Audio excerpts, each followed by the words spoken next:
श्री गुरुवे नमः। सभी भक्तों को सादर प्रणाम। सभी भक्तों पर भगवान विष्णु का आशीर्वाद सदा सर्वदा बना रहे। आज आप श्रवण कीजिए श्री बृहस्पति देव की कथा व आरती। प्राचीन समय में विदर्भ देश में चित्रसेन नामक राजा राज्य करता था। वह बड़ा प्रतापी और दानी था। वह नित्य देवालय मंदिर में दर्शन करने जाता और गुरु एवं साधुओं की सेवा किया करता था। उसके दरवाजे में कोई भी निराश होकर नहीं लौटता था। वह प्रत्येक गुरुवार को व्रत रखकर विष्णु भगवान का पूजन करता था, परंतु ये सब बातें रानी को अच्छी नहीं लगती थी। वह न स्वयं व्रत करती और न किसी को एक पैसा तक दान में देती थी। तब राजा से भी ऐसा करने को मना किया करती थी। एक दिन की बात है कि राजा तो शिकार खेलने वन में गए हुए थे। घर पर रानी व उसकी दासी अकेली थी। उस समय बृहस्पति देव एक साधु का रूप धारण कर राजा के दरवाजे पर भिक्षा मांगने आए। तो रानी कहने लगी, हे साधु महाराज, मैं तो इस दान पुण्य से तंग आ गई हूँ। मुझे तो घर का ही कार्य समाप्त नहीं होता। दान पुण्य के लिए तो पति देव ही बहुत हैं। अब आप इस प्रकार की कृपा करें कि यह सब धन नष्ट हो जावे और मैं आराम से रह सकूं। साधु बोले, हे देवी, धन से तो कोई दुखी नहीं होता, इसको तो सभी चाहते हैं। पापी भी पुत्र की और धन की इच्छा करते हैं। अगर आपके पास धन अधिक है तो भूखे मनुष्यों को भोजन कराओ, प्याव लगवाओ, गरीबों को दान दो, धर्मशाला बनवाओ, कुआं, तालाब आदि का निर्माण कराओ। निर्धन मनुष्यों की कुमारी कन्याओं का विवाह आदि अनेकों यज्ञादि धर्म कार्य हैं, जिसके करने से आपके कुल और आपका नाम परलोक में सार्थक होगा। लेकिन रानी इन बातों से खुश न हुई। बोली, हे साधु महाराज, मुझे ऐसे धन की आवश्यकता नहीं जिसे अन्य मनुष्यों को दान दूं तथा जिसको रखने में सारा समय बर्बाद हो। साधु ने कहा, देवी, तुम्हारी ऐसी इच्छा है तो ऐसा ही होगा। मैं तुम्हें बताता हूँ, अब वैसा करना। बृहस्पति के दिन बाल बनवाएं, भोजन में मांस मदिरा खाना, कपड़े धोबी के यहाँ धुलने डालना। इस प्रकार 7 बृहस्पतिवार करने से तुम्हारा सब धन नष्ट हो जाएगा। यह कह वह साधु महाराज अंतर्ध्यान हो गए। रानी ने साधु के कहने पर वैसा ही किया। 3 बृहस्पतिवार ही बीते थे कि उसका समस्त धन नष्ट हो गया और सब लोग भोजन के लिए तरसने लगे। तब राजा रानी से कहने लगा, तुम यहाँ पर रहो, मैं दूसरे देश को जाऊं, क्योंकि देश चोरी परदेश भीख बराबर है। ऐसा कहकर राजा तो परदेश चला गया। वहां जंगल को जाता और लकड़ी काट कर लाता और शहर में बेचता। इस तरह वह अपना जीवन व्यतीत करने लगा। इधर राजा उधर रानी और दासी भी दुखी रहने लगी। किसी दिन भोजन मिलता और किसी दिन जल पीकर ही रह जाती। एक समय रानी और दासी को 7 रोज बिना भोजन के व्यतीत हो गए। तो रानी ने अपनी दासी से कहा, हे दासी, पास के नगर में मेरी एक बहन रहती है। वह बड़ी धनवान है। तू उसके पास जा और वहां से 5 सेर बेझर ही मांग ला, जिससे कुछ समय के लिए गुजर हो जाएगी। रानी की आज्ञा से दासी उसके बहन के पास गई।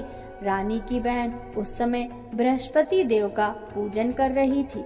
दासी ने रानी की बहन को देखा तो उससे बोली, हे रानी, मुझे तुम्हारी बहन ने भेजा है, मेरे लिए 5 सेर बेझर दे दो। दासी ने यह अनेक बेर कहा, परंतु रानी ने कुछ उत्तर नहीं दिया, क्योंकि वह उस समय बृहस्पतिवार की कथा पढ़ रही थी। जब बांदी को किसी प्रकार का कोई उत्तर नहीं मिला तो वह बहुत दुखी हुई और लौटकर रानी के पास आकर बोली, हे रानी जी, तुम्हारी बहन तो बड़ी आदमीन है। वह हम छोटे लोगों से बात भी नहीं करती। रानी बोली, हे दासी, इसमें उसका कोई दोष नहीं है। जब बुरे दिन आते हैं तब कोई सहारा नहीं देता। अच्छे बुरे का पता आपत्ति काल में ही लगता है। यह हमारे भाग्य का दोष है। इधर उस रानी ने देखा कि बहन की दासी आई थी, परंतु मैं पूजा में लगी होने के कारण उससे नहीं बोली। यह सोचकर वह अपनी बहन के घर जाकर अपनी बहन से कहने लगी, हे बहन, मैं बृहस्पतिवार का व्रत कर रही थी। जब तक कथा होती है तब तक ना उठते हैं और ना बोलते हैं, इसलिए मैं तुम्हारी दासी से ना बोली। कहो दासी क्यों गई थी? रानी बोली, बहन, हमारे घर में अनाज नहीं था, इस कारण मैंने दासी को तुम्हारे पास से कुछ अनाज लाने के लिए भेजा था। बहन बोली, रानी जी, बृहस्पति भगवान सबकी इच्छाएं पूर्ण करते हैं। देखो शायद तुम्हारे घर में अनाज रखा हो। इस प्रकार के वचन सुन रानी घर के अंदर गई तो उसे एक घड़ा बेचर से भरा हुआ मिल गया। रानी और दासी बहुत खुश हुई। दासी कहने लगी, हे रानी जी, देखो, हमको अब जब भोजन नहीं मिलता तो हम हर रोज व्रत करते हैं। अगर इनसे व्रत की विधि और कथा पूछ ली जावे तो हम भी किया करेंगे। तब उस रानी के पूछने पर रानी की बहन ने कहा, गुरु के व्रत में चने की दाल व हल्दी से विष्णु भगवान का केले की जड़ में पूजन कर दीपक जलावें, पीला भोजन करें तथा कहानी सुने। इस प्रकार से गुरु भगवान प्रसन्न होते हैं, अन्न धन पुत्र देते हैं, व्रती की मनोकामना पूर्ण करते हैं। रानी व दासी दोनों ने निश्चय किया कि वे बृहस्पति का व्रत एवं पूजन अवश्य करेंगी। 7 रोज बाद जब बृहस्पतिवार आया तो उन्होंने व्रत रखा। दासी घुड़साल में जाकर चने की दाल व गुड़ बीन लाई और विष्णु भगवान का पूजन किया। अब भोजन पीला कहाँ से आवे, यह सोचकर बेचारी बड़ी दुखी हुई, परंतु उन्होंने व्रत किया था, इस कारण गुरु भगवान प्रसन्न थे। वे 2 थालों में सुंदर पीला भोजन लेकर आए और दासी को देकर बोले, हे दासी, यह तुम्हारे और रानी के लिए है, तुम दोनों करना। दासी बड़ी प्रसन्न हुई और रानी से जाकर बोली, चलो रानी जी, भोजन कर लो। रानी को तो इस विषय में कुछ पता ही नहीं था, इसलिए वह दासी से बोली, तू ही भोजन कर, क्यों तू हमारी व्यर्थ में हंसी उड़ाती है? दासी बोली, एक महात्मा भोजन दे गए हैं। रानी कहने लगी, वह भोजन तेरे लिए ही दे गए हैं, तू ही भोजन कर। दासी ने कहा, वह महात्मा हम दोनों को 2 थालों में भोजन दे गए हैं, इसलिए हम और तुम दोनों ही साथ साथ भोजन करेंगी। इस प्रकार रानी और बांदी ने गुरु भगवान को नमस्कार कर भोजन ग्रहण किया। उस दिन से रानी और बांदी गुरुवार का व्रत और विष्णु भगवान का पूजन करने लगी। बृहस्पति भगवान की कृपा से रानी और दासी के पास फिर से धन हो गया।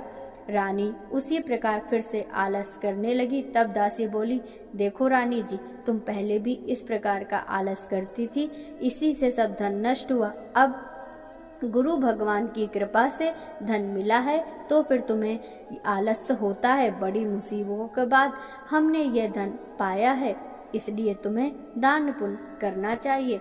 अब आप भूखे मनुष्यों को भोजन कराओ, मंदिर पाठशाला बनवा के दान दो, कुंवारी कन्याओं का विवाह कराओ। इस तरह धन को शुभ व धर्म कार्यों में खर्च करो, जिससे तुम्हारे कुल का यश बढ़े तथा स्वर्ग प्राप्त हो। इस प्रकार तुम्हारे पितर भी प्रसन्न होंगे। रानी ने जब ये शुभ कार्य करने प्रारंभ कर दिए तो उनका यश फैलने लग गया।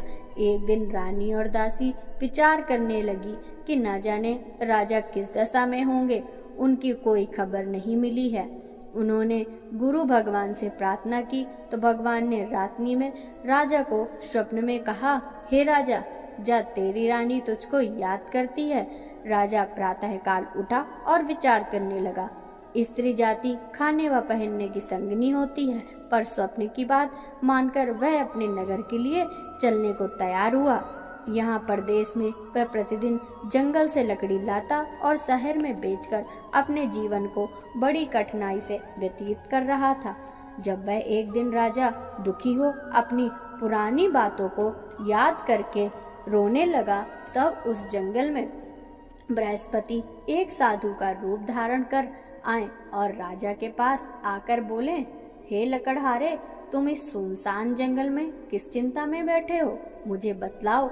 यह सुनकर राजा सजल नेत्रों से साधु की वंदना करते हुए बोला, प्रभु आप तो सब कुछ जानते हो। इतना कहकर राजा ने साधु को अपनी संपूर्ण कहानी सुना दी। महात्मा तो दयालु होते हैं। वे बोले, अब तुम किस बात की चिंता मत करो, भगवान तुम्हें पहले से अधिक धनवान करेंगे। देखो तुम्हारी स्त्री ने गुरुवार का व्रत प्रारंभ कर दिया और तुम भी मेरा कहा मानकर बृहस्पतिवार के दिन व्रत रखकर चने की दाल व गुड़ लोटे में डालकर केले का पूजन किया करो तथा कहा करो, भगवान तुम्हारी सब कामनाओं को पूर्ण करेंगे। साधु को प्रसन्न देख राजा बोला, प्रभु मुझे लकड़ी बेचकर इतना पैसा नहीं मिलता जिससे भोजन करने के बाद कुछ बचा सकूं। मैंने कल रात्रि में अपनी रानी को भी व्याकुल देखा है। मेरे पास कुछ भी नहीं है जिससे उसकी खबर भी मंगा सकूं। फिर मैं कौन सी कहानी कहूं, यह भी मुझको मालूम नहीं है। साधु ने कहा, तुम किसी बात की चिंता मत करो।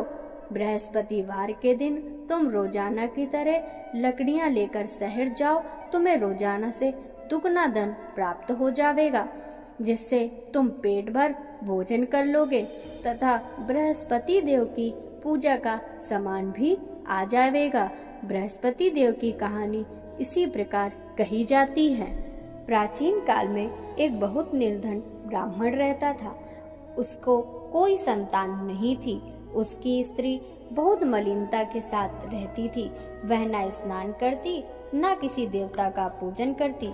प्रातः काल उठते ही सर्वप्रथम भोजन करती, बाद में कोई अन्य काम करती। ब्राह्मण देवता बड़े दुखी थे।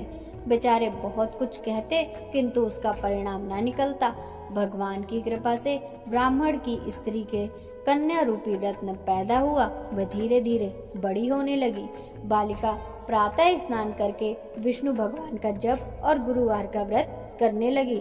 अपने पूजन को समाप्त कर वह स्कूल जाती। जाते समय मुट्ठी में जौ भर के ले जाती और स्कूल के मार्ग में डालती जाती। वे जौ स्वर्ण के हो जाते, जिन्हें लौटते समय वह बीन कर ले आती थी। एक दिन बालिका सूप में सोने के जौ फटक कर साफ कर रही थी कि उसके पिता ने देख लिया तो कहा, बेटी सोने के जौ फटकने के लिए सोने का ही सूप होना चाहिए। दूसरे दिन गुरुवार था। कन्या ने व्रत रखा और बृहस्पति देव से प्रार्थना करके कहा, हे प्रभु, मैंने आपकी पूजा सच्चे मन से की है तो मेरे लिए सोने का सूप भी दो। बृहस्पति देव ने उसकी प्रार्थना स्वीकार कर ली। नित्य की भांति वह जौ डालती हुई पाठशाला गई। तब लौटते में जौ बीन रही थी। बृहस्पति देव की कृपा से वहां सोने का सूप मिला। वह उसे घर ले आई और उससे जौ साफ करने लगी। एक दिन की बात है, वह कन्या सोने के सूप में सोने के जौ फटक रही थी। उसी समय नगर का राजपुत्र वहां से होकर निकला। इस कन्या के रूप में अद्भुत कार्य को देखकर मोहित हो गया। अपने घर जाकर भोजन तथा जल त्याग कर उदास होकर लेट गया। राजा को जब पता लगा तो अपने प्रधानमंत्री के साथ उसके पास गए और बोले, बेटा तुम्हें किस बात का कष्ट है? किसी ने तुम्हारा अपमान किया है अथवा कोई अन्य कारण हो सो कहो, मैं वही काम करूंगा जिससे तुम्हें प्रसन्नता हो। राजकुमार बोला, मुझे आपकी कृपा से किसी बात का दुख नहीं। मैं तो उस लड़की के साथ विवाह करना चाहता हूँ जो सोने के सूप में सोने के जौ साफ कर रही थी। यह सुन राजा आश्चर्य में पड़ गया और बोला, बेटा ऐसी कन्या का पता हमें बताओ, मैं उसके साथ तेरा विवाह अवश्य ही करा दूंगा। राजकुमार ने उस लड़की के घर का पता बतलाया तो मंत्री उस लड़की के घर गए और ब्राह्मण से सभी हाल कहा। वह ब्राह्मण अपनी कन्या का विवाह करने के लिए तैयार हो गया। ब्राह्मण ने कन्या का विवाह एक शुभ मुहूर्त में राजकुमार के साथ करा दिया। कन्या के घर से जाते ही उस ब्राह्मण के घर में पहले की भांति गरीबी का निवास हो गया। भोजन के लिए भी अन्न बड़ी मुश्किल से जुटता था।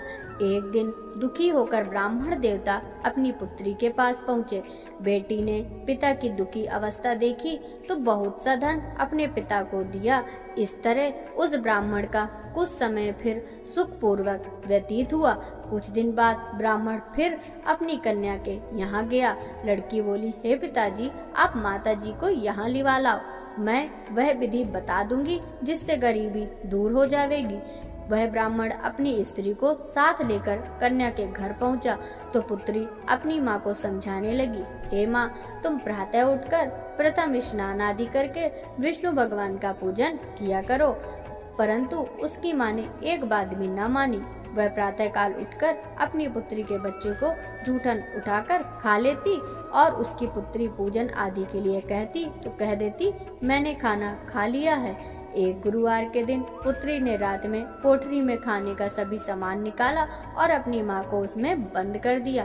प्रातः काल उससे बाहर निकाला तथा स्नान आदि करा के पूजन करवाया। उसके बाद माँ से प्रत्येक गुरुवार को व्रत कराने लगी।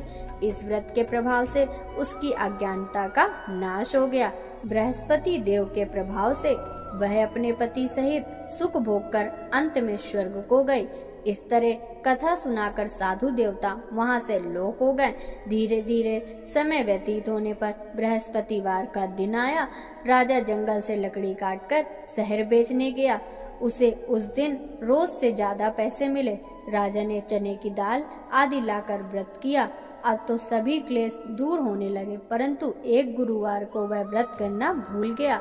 इस कारण बृहस्पति देव नाराज हो गए। उस दिन वहां के राजा ने विशाल यज्ञ का आयोजन किया था। उसने नगर में यह घोषणा करा दी कि कोई भी मनुष्य अपने घर भोजन न बनावे, न चूल्हा में आग जलावे।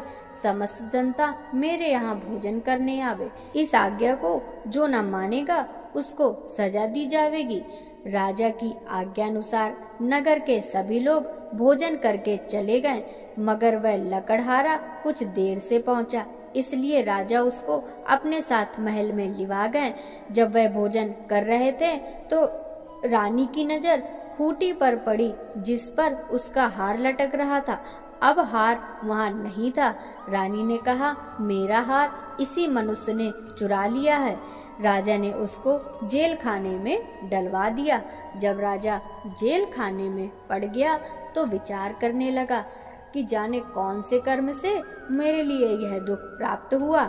वह साधु की याद करके रोने लगा तो बृहस्पति देव साधु के रूप में प्रकट हो गए और उसकी दशा देखकर कहने लगे, अरे मूर्ख, तूने इस बार बृहस्पति देव का व्रत नहीं किया, इस कारण तेरे लिए दुख प्राप्त हुआ है। अब चिंता मत कर, बृहस्पतिवार के दिन जेल खाने के दरवाजे पर कुछ पैसे पड़े मिलेंगे, तू सामान मंगाकर व्रत करना।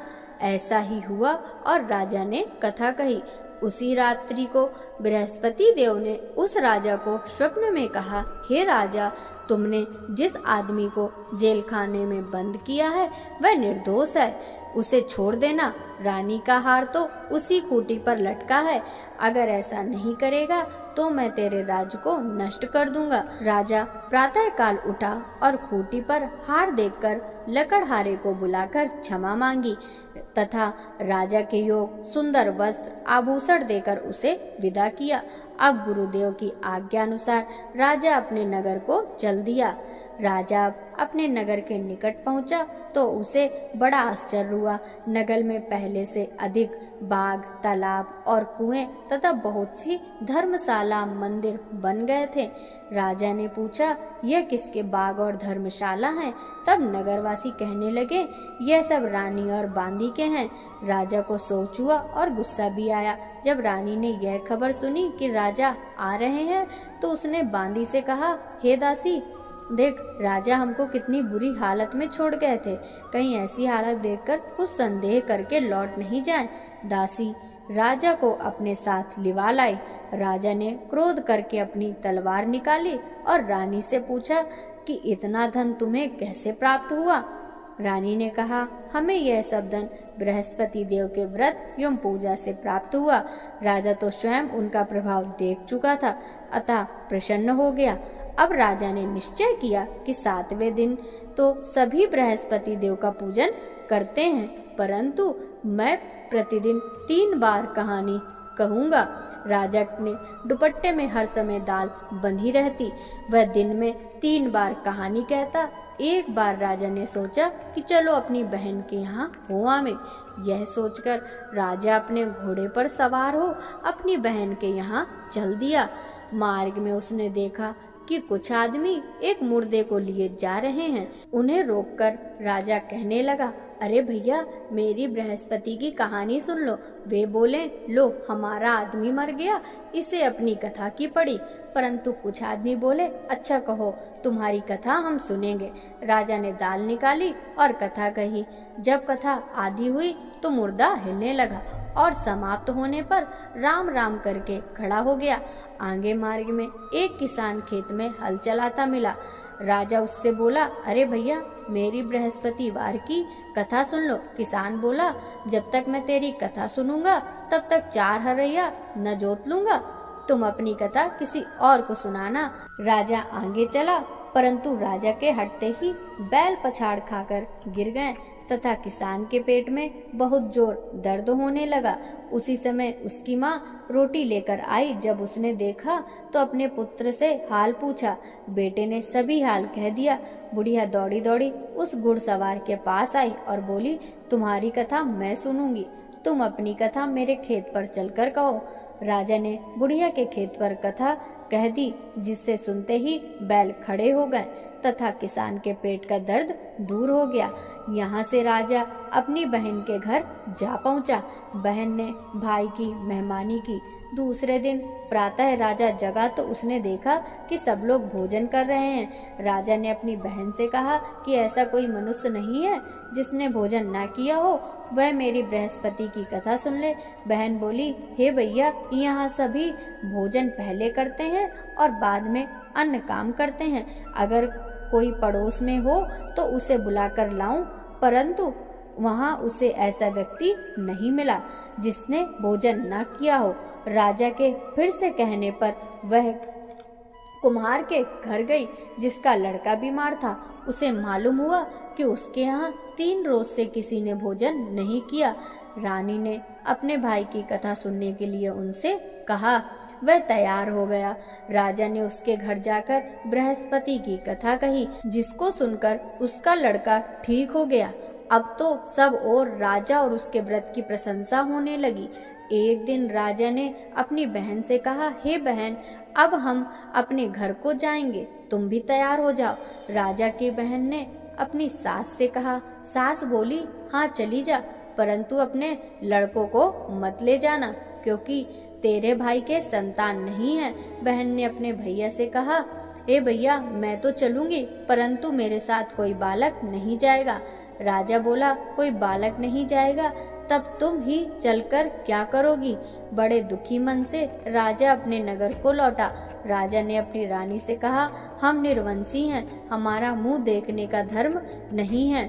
दुखी हो उसने कुछ भोजन आदि भी नहीं किया। रानी बोली, हे प्रभु, बृहस्पति देव ने हमें सब कुछ दिया है, हमें संतान भी अवश्य देंगे। उसी रात को बृहस्पति देव ने राजा को स्वप्न में कहा, हे राजा, अब सोच को त्याग दे, तेरी रानी गर्भ से है। यह सुनकर राजा को बड़ी खुशी हुई। 9वें महीने में उसे पुत्र पैदा हुआ। राजा बोला, हे रानी, स्त्री बिना कहे नहीं रह सकती, इसीलिए मेरी बहन जब बधाई लेकर आवे तो तुम उससे कुछ नहीं कहना।